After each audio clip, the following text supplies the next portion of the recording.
আসসালামু আলাইকুম। প্রত্যেকদিনের মতো আজকে ২৩শে এপ্রিল ২০২৫ স্টক মার্কেটের আপডেট সম্পর্কে বলতেছি। আ আজকে মার্কেট ডাউন ছিল, তবে খুব একটা বেশি ছিল না। 4.1 এ এসে থামছে মাইনাস। অ্যান্ড আ আপনারা দেখতে পাচ্ছেন যে প্রত্যেকদিনের মতো আজকেও ১ম এ ১০টা ৩০ এর দিকে একটু আপ হয়েছে, আপ ট্রেন্ড ছিল। বাট আ ১২ টার দিকে এসে অনেকটা ডাউন ট্রেন্ড এর দিকে গিয়ে আবার একটা সময় একটু আপ ট্রেন্ড হয়েছিল। তো আজকে মার্কেটের মধ্যে ১১৯ টা আপে, ২১৪ টা ডাউনে এবং ৬১ টা আনচেঞ্জে আছে। আর যদি আপনারা ট্রেড ভ্যালু দেখেন, দেখতে পাবেন যে আজকে তুলনামূলকভাবে কালকে থেকে ট্রেড কম হয়েছে আ আগের থেকে। আর টপ সেক্টর বাই পার্সেন্টেজ গুলো দেখি এবার। আ কালকের মতো আজকেও কিং, ব্যাংক কিং, এরপরে আপনার ফুয়েল আছে, fuel and power and engineering, এরপরে ইঞ্জিনিয়ারিং। আ কালকে ফার্মাসিউটিক্যালটা একটু উপরে ছিল, আজকে ফার্মাসিউটিক্যালটা ৪ নম্বরে চলে আসছে।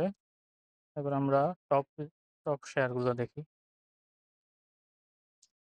টপ শেয়ারগুলোর জন্য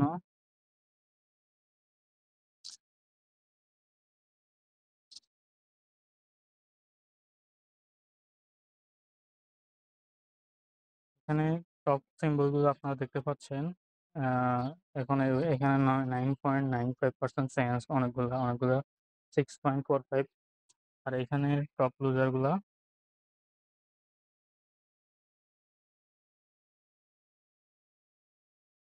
ওকে। তো এবার দেখা যাক, আমরা ডিএসইর আজকের চার্টগুলো দেখি যে পরবর্তীতে সম্ভাবনা আছে কিনা, মুভমেন্টের সম্ভাবনা আছে কিনা।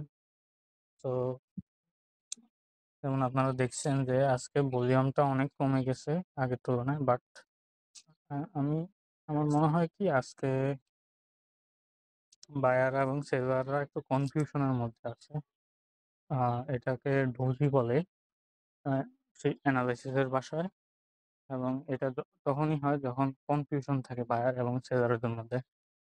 তো ওরা এমন অবস্থায় বিক্রি করবে না কিনবে, এমন একটা দ্বিধাদ্বন্দ্ব থাকে। তখন আ এই চিহ্নটা হয়।